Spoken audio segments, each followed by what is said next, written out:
नमस्कार दोस्तों, कैसे हैं आप सभी। मैं विष्णु कुमार आप सभी का अपने YouTube चैनल के इस वीडियो पर हार्दिक स्वागत करता हूं। दोस्तों, इस वीडियो के माध्यम से मैं आप लोगों को कॉम्पिटिटिव एग्जाम के जीके से जुड़े हुए टोटल 50 VBI वस्तुनिष्ठ प्रश्न बताने वाला हूं, जो आप लोगों के होने वाले किसी भी कॉम्पिटिटिव एग्जाम के लिए बहुत ही ज़्यादा महत्वपूर्ण होंगे। दोस्तों, यदि आप लोग भी किसी कॉम्पिटिटिव एग्जाम की तैयारी कर रहे हैं तो आप सभी इस वीडियो को ध्यान से देखिएगा, क्योंकि इस वीडियो के माध्यम से मैं आप लोगों को जिन ऑब्जेक्टिव प्रश्नों को बताने वाला हूं, ये सभी के सभी प्रश्न आप लोगों के होने वाले किसी भी प्रतियोगी परीक्षा के लिए बहुत ही ज़्यादा महत्वपूर्ण होंगे, बहुत ही ज़्यादा उपयोगी होंगे। इसलिए किसी भी प्रश्नों को आप लोग बिल्कुल भी इग्नोर नहीं कीजिएगा। तो आइए पहले नंबर के सवाल को शुरू करते हैं। यहाँ पर हमारे पास पहला सवाल है दोस्तों, किसने कहा था तुम मुझे खून दो मैं तुम्हें आज़ादी दूंगा। ऐसा कहने वाले कौन है, आपको यही बताना है। आपके ऑप्शन है महात्मा गांधी, सुभाष चंद्र बोस, चंद्रशेखर आजाद या जवाहरलाल नेहरू। तो पहला का राइट आंसर आप लोग बताएंगे सुभाष चंद्र बोस। सुभाष चंद्र बोस का ही नारा था दोस्तों कि तुम मुझे खून दो मैं तुम्हें आजादी दूंगा। तो इसका राइट आंसर आप सभी ऑप्शन नंबर बी को बताएंगे। अगला प्रश्न है 2 नंबर में, कोणार्क मंदिर का निर्माण किसने करवाया था। कोणार्क का जो सूर्य मंदिर है उसका निर्माण करवाने वाले कौन है, उनका नाम आपको बताना है। आपके ऑप्शन है महिपाल, विष्णुगोपा, राजा कुलुसुंगा या नरसिंह देव प्रथम। तो इसका राइट आंसर आप लोग बताएंगे नरसिंह देव प्रथम। सही आंसर आपको मिलेगा ऑप्शन नंबर डी। अगला प्रश्न है 3 नंबर के सवाल में, कौन सा एक किसी मृत व्यक्ति का स्मारक नहीं है। इनमें से कौन एक किसी मृत व्यक्ति का स्मारक नहीं है। आपके ऑप्शन है ताजमहल, चार मीनार, बीबी का मकबरा या इतमाद उद दौला। तो इसका राइट आंसर आप लोग बताएंगे चार मीनार। तीसरा का right answer option number B होगा, क्योंकि चार मीनार किसी भी मृत व्यक्ति का स्मारक है ही नहीं। तो राइट आंसर आप सभी बी को बताएंगे। अगला प्रश्न है दोस्तों, सम्राट अशोक किसके उत्तराधिकारी थे। सम्राट अशोक किसके उत्तराधिकारी थे। आपके ऑप्शन है दशरथ के, सुसीम के, बिंदुसार के या चंद्रगुप्त मौर्य के। तो 4 का राइट आंसर आप बताएंगे बिंदुसार के। सही आंसर ऑप्शन नंबर सी मिलेगा। नेक्स्ट प्रश्न है, महाराणा प्रताप के घोड़े का नाम क्या था। महाराणा प्रताप के घोड़े का नाम आपको बताना है। तो इसका राइट आंसर आप लोग बताएंगे चेतक। सही आंसर आपको बी मिलेगा दोस्तों। अगला प्रश्न है, रॉलेट एक्ट को किस वर्ष पारित किया गया था। आपके ऑप्शन यहाँ पर दिखाई दे रहे होंगे। आप सभी बताएंगे कि रॉलेट एक्ट को किस वर्ष पारित किया गया था। तो इसका राइट आंसर आप बताएंगे 1919 ईस्वी को। 1919 ईस्वी को ही रॉलेट एक्ट को पारित किया गया था, और इसी को दोस्तों काला कानून भी कहते हैं। रॉलेट एक्ट को ही काला कानून के नाम से जाना जाता था, जिसके विरोध में क्रांतिकारियों ने आवाज उठाया था। अगला प्रश्न है 7 नंबर के सवाल में, वास्को डी गामा भारत कब आया था। वास्को डी गामा समुद्री यात्रा का खोज करते हुए भारत कब आया। तो इसका राइट आंसर आप लोग बताएंगे 1498 ईस्वी को। सही आंसर आप बताना ऑप्शन नंबर बी। अगला प्रश्न है दोस्तों, बौद्ध गुफाओं के लिए प्रसिद्ध कार्ले किस राज्य में स्थित है। बौद्ध गुफाओं के लिए प्रसिद्ध कार्ले किस राज्य में स्थित है। आपके ऑप्शन है महाराष्ट्र, उत्तराखंड, मध्य प्रदेश, उत्तर प्रदेश। 8 का राइट आंसर क्या होगा। तो आप सभी यहाँ पर 8 का राइट आंसर क्या बता रहे हैं, आप सभी बताएंगे महाराष्ट्र। अगर आपने महाराष्ट्र बताया था तो आप लोगों का आंसर बिल्कुल सही है। सही आंसर ऑप्शन नंबर ए ही होगा।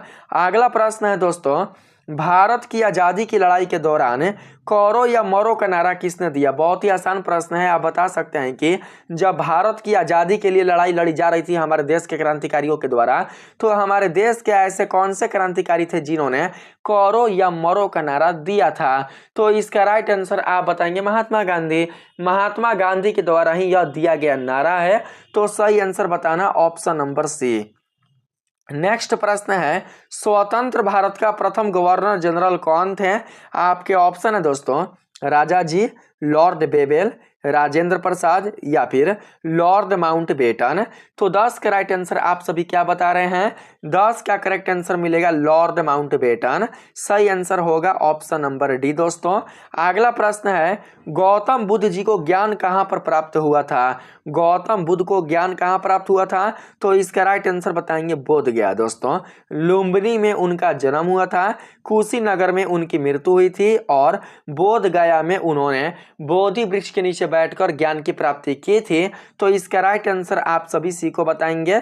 नेक्स्ट प्रश्न है, चाणक्य का एक अन्य नाम क्या था? चाणक्य का एक अन्य नाम आपको बताना है। आपके ऑप्शन है बृजेश्वर, विष्णुगुप्त, रामगुप्त या फिर देवबर्मन। तो सही आंसर क्या होगा दोस्तों? तो आप लोग बताएंगे विष्णुगुप्त। 12 का राइट आंसर मिलेगा ऑप्शन नंबर बी। चाणक्य को एक अन्य नाम विष्णुगुप्त के नाम से भी जाना जाता था। अगला प्रश्न है दोस्तों, ब्रह्मा समाज के संस्थापक कौन थे? ब्रह्मा समाज के संस्थापक का नाम क्या था? तो 13 का राइट आंसर आप लोग बताएंगे राजा राम मोहन राय। सही आंसर मिलेगा ऑप्शन नंबर डी।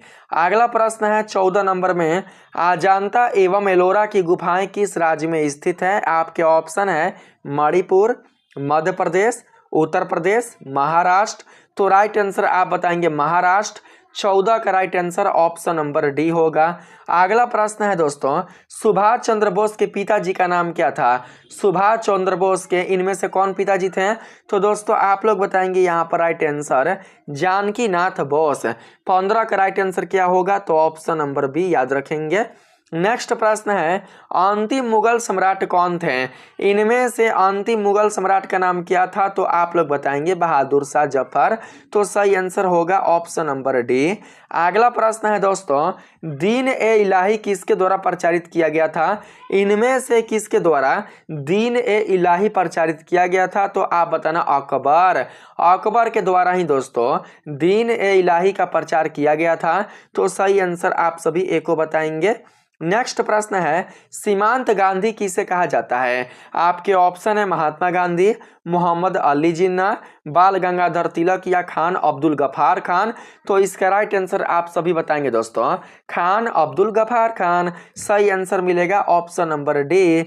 अगला प्रश्न है, भारत का राष्ट्रीय गीत किसने लिखा था? इनमें से भारत का राष्ट्रीय गीत लिखने वाले कौन है? तो इसका राइट आंसर आप सभी 19 का बताएंगे दोस्तों Bankim Chandra Chatterjee. Correct answer option number C होगा, याद रखेंगे। भारत का राष्ट्रीय गीत क्या है? तो वंदे मातरम। आप सब याद रखिएगा। अब भारत के राष्ट्रीय गान तो आप लोग बताएंगे जन गण मन। अगला प्रश्न है, किस क्रांतिकारी ने खुद से मौत को गले लगाया था? इनमें से ऐसे कौन से भारत के क्रांतिकारी हैं जिन्होंने स्वयं ही मौत को गले लगाया था? तो इसका राइट आंसर आप बताएंगे चंद्रशेखर आजाद। आपको पता है कि चंद्रशेखर आजाद बिल्कुल भी जिंदे अंग्रेजों के हाथे नहीं पकड़ाए थे, उन्होंने अपने आप को शूट कर लिया था। तो इसका राइट आंसर आप सभी एक को बताइएगा दोस्तों। अगला प्रश्न है, बिस्मार्क ऑफ इंडिया किसे कहा जाता है?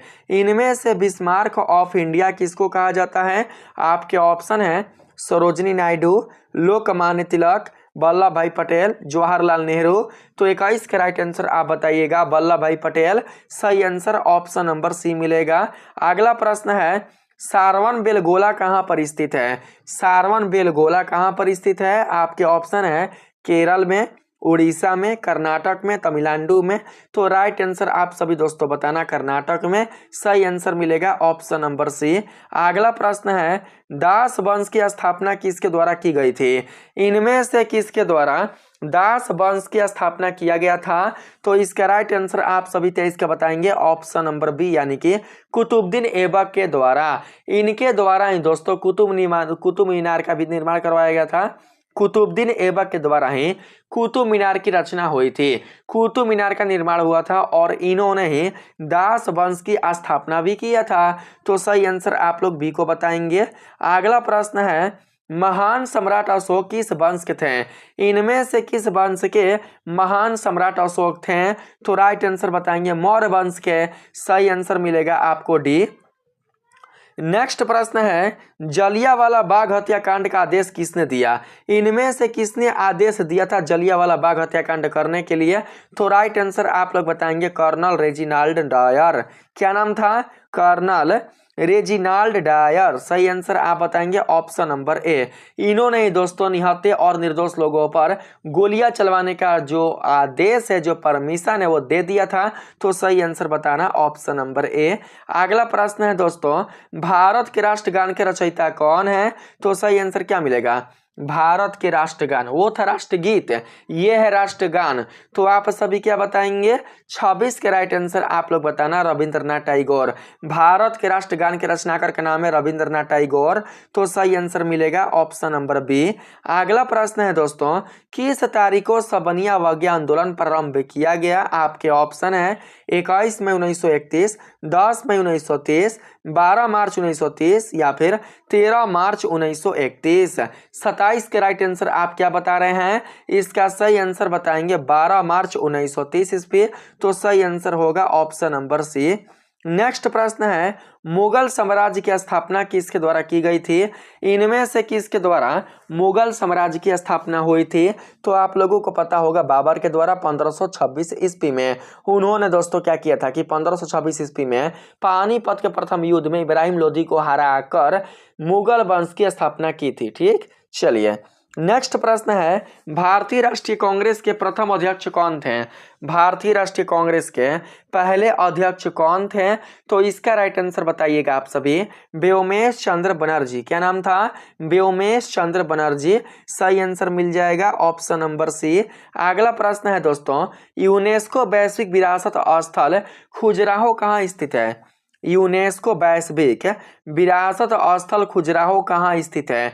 इनमें से किस राज्य में स्थित है? तो 30 का राइट आंसर आप सभी दोस्तों बताएंगे मध्य प्रदेश में। सही आंसर मिलेगा ऑप्शन नंबर सी। अगला प्रश्न है, नोबेल पुरस्कार से सम्मानित हुए पहले भारतीय कौन थे? इनमें से पहले भारतीय ऐसे कौन है जिन्हें नोबेल पुरस्कार से सम्मानित किया गया है? आपके ऑप्शन है महात्मा गांधी, मदर टेरेसा, रविंद्रनाथ टैगोर या सीवी रमन। तो राइट आंसर आप सभी दोस्तों बताइएगा Rabindranath Tagore. Correct answer option number C होगा। अगला प्रश्न है दोस्तों, चिपको आंदोलन कहाँ शुरू हुआ था? इनमें से कहाँ पर चिपको आंदोलन की शुरुआत हुई थी? तो आप लोग बताएंगे राजस्थान। सही आंसर मिलेगा ऑप्शन नंबर सी। नेक्स्ट प्रश्न है, अढ़ाई दिन का झोपड़ा मस्जिद कहाँ स्थित है? इनमें से किस स्थान पर अढ़ाई दिन का झोपड़ा मस्जिद स्थित है? तो 33 का राइट आंसर आप सभी दोस्तों बताएंगे अजमेर में। सही आंसर मिलेगा बी। अगला प्रश्न है दोस्तों, फतेहपुर सीकरी का निर्माण किसने किया? तो इसका राइट आंसर बताएंगे अकबर ने। फतेहपुर सीकरी कहाँ है?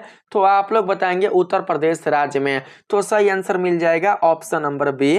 35 नंबर के सवाल में आते हैं तो पूछा गया है, 35 नंबर सवाल यहाँ पर है, कहा गया है दोस्तों, कार्ले की बौद्ध गुफाएं किस राज्य में स्थित है? कार्ले की बौद्ध गुफाएं किस राज्य में स्थित है? बताइए तो महाराष्ट्र, उत्तर प्रदेश, उत्तरांचल या हिमाचल प्रदेश। तो 35 का राइट आंसर आप बताएंगे महाराष्ट्र। सही आंसर मिल जाएगा ऑप्शन नंबर ए दोस्तों। अगला प्रश्न है, इनमें से कौन सा एक बुद्ध की शिक्षाओं का संग्रह है? ब्राह्मण, पुराण, आगमा, त्रिपिटक। तो बताना त्रिपिटक। राइट आंसर मिल जाएगा ऑप्शन नंबर डी। अगला प्रश्न है दोस्तों, भारतीय राष्ट्रीय कांग्रेस का गठन किस वर्ष में किया गया? भारतीय राष्ट्रीय कांग्रेस की स्थापना कब किया गया था? तो दोस्तों आप लोग बताइएगा सन 1885 में। सही आंसर मिलेगा ऑप्शन नंबर सी। अगला प्रश्न है, इंडियन नेशनल आर्मी की स्थापना किसके द्वारा की गई? इंडियन भारतीय नेशनल आर्मी की स्थापना किसके द्वारा की गई? तो आप सभी क्या बताएंगे? भगत सिंह, शरद चंद्र बोस, रास बिहारी बोस या सुभाष चंद्र बोस। तो राइट आंसर आप सभी दोस्तों बताइएगा सुभाष चंद्र बोस। करेक्ट आंसर मिल जाएगा डी। हिंद फौज का गठन भी करने वाले कौन थे? हिंद नहीं, आजाद, आजाद हिंद फौज का गठन करने वाले कौन थे? तो वो भी थे दोस्तों सुभाष चंद्र बोस, याद रखिएगा। चलिए नेक्स्ट प्रश्न है, पलासी की लड़ाई किस नदी के तट पर हुई थी? तो इसका राइट आंसर आप सभी बताएंगे ब्यास नदी के तट पर। 39 का राइट आंसर क्या मिलेगा? तो आप सभी बताएंगे ब्यास यानी कि बी। ब्यास नहीं होगा, भागीरथी होगा। यहाँ पर पलासी है ना, पलासी की लड़ाई किस नदी के तट पर हुई थी? तो जी हाँ दोस्तों, इसका बिल्कुल राइट आंसर मिल जाएगा आप लोगों का भागीरथी। आप सभी डी को याद रखेंगे। अगला प्रश्न है, किस मुगल शासक ने ताजमहल बनवाया है? इनमें से ताजमहल को बनवाने वाले कौन से मुगल बादशाह हैं? तो आप सभी बताएंगे दोस्तों यहाँ पर शाहजहां। राइट आंसर होगा ऑप्शन नंबर ए। अगला प्रश्न है, भारत की राष्ट्रीय प्रतिज्ञा के रचयिता कौन है? इनमें से भारत की राष्ट्रीय प्रतिज्ञा के रचनाकार कौन है? तो 41 के राइट आंसर आप लोग बताएंगे पीडी मारी बेकेंट सुब्बाराव। सही आंसर मिल जाएगा ऑप्शन नंबर सी। अगला प्रश्न है दोस्तों, 1971 से पहले भारत पाकिस्तान युद्ध किस वर्ष हुआ? तो करेक्ट आंसर क्या बताएंगे? इसका हो जाएगा राइट आंसर 1965 में। सही आंसर मिल जाएगा डी। नेक्स्ट प्रश्न है 43 नंबर में, वास्को डी गामा पहली बार समुद्र के रास्ता कहाँ उतरा था? समुद्र के रास्ते कहाँ उतरा था? वास्को डी गामा प्रथम बार भारत देश के किस स्थान पर समुद्र के रास्ते उतरा था? तो आप लोग बताएंगे कालीकट, जिसको कोझिकोड भी कहा जाता है, जो कि केरल में पड़ता है। तो इसका राइट आंसर आप सभी भी को बताएंगे दोस्तों। अगला प्रश्न है, सिंधु घाटी सभ्यता की सबसे महत्वपूर्ण विशेषता क्या थी? तो इसका राइट आंसर क्या मिलेगा? तो आप सभी बताएंगे ईंट के बने भवन। सही आंसर होगा ऑप्शन नंबर सी। नेक्स्ट प्रश्न है, स्वराज पार्टी के संस्थापक कौन थे? आपके ऑप्शन है महात्मा गांधी, मोतीलाल नेहरू, लाला लाजपत राय या सी राजगोपालचारी। तो 45 के राइट आंसर आप बताना मोतीलाल नेहरू। सही आंसर मिल जाएगा ऑप्शन नंबर बी। इन्होंने ही दोस्तों स्वराज पार्टी की स्थापना की थी। अगला प्रश्न है, खजुराहो के स्मारक कहाँ पाए जाते हैं? खजुराहो के स्मारक कहाँ पाए जाते हैं, किस राज्य में पाए जाते हैं? तो राइट आंसर आप बताना मध्य प्रदेश। सही आंसर मिल जाएगा डी। नेक्स्ट है दोस्तों, किस भारत पाक युद्ध के बाद, किस भारत और पाकिस्तान युद्ध के बाद ताशकंद की घोषणा हुई थी? तो इसका राइट आंसर आप सभी बताएंगे दोस्तों 1965। करेक्ट आंसर मिल जाएगा ऑप्शन नंबर बी। अगला प्रश्न है, किस व्यक्ति को बादशाह खान के नाम से जाना जाता है? तो इसका राइट आंसर बताएंगे खान अब्दुल गफ्फार खान। इनको ही बादशाह खान के नाम से जाना जाता है। तो सही आंसर मिल जाएगा सी। नेक्स्ट प्रश्न है, जंतर मंतर का निर्माण किस महाराजा ने करवाया था? आपके ऑप्शन है जयपुर के जय सिंह प्रथम ने, जयपुर के जय सिंह द्वितीय प्रथम ने। तो राइट आंसर यही होगा जयपुर के जय सिंह द्वितीय प्रथम ने। तो सही आंसर आप लोग बी को बताएंगे। आपके पास लास्ट सवाल है, भारत की राजधानी को किस शहर से दिल्ली ले जाया गया? भारत की राजधानी को किस शहर से दिल्ली ले जाया गया था, अर्थात दिल्ली से पहले भारत की राजधानी कौन था? तो दोस्तों आप सभी बताएंगे कोलकाता। सही आंसर मिल जाएगा डी। तो इस प्रकार से मैंने आप लोगों को इस वीडियो में टोटल 50 ऑब्जेक्टिव प्रश्न बता चुका है। अगर आप लोगों को यह वीडियो अच्छा लगा है तो आप सभी इस वीडियो को लाइक करेंगे, चैनल को सब्सक्राइब कर लेंगे और हो सके तो इस वीडियो को शेयर करने का भी प्रयास करेंगे। तो चलिए मिलते हैं फिर से एक नेक्स्ट वीडियो में, तब तक के लिए आप सभी को दिल से धन्यवाद। राधे राधे।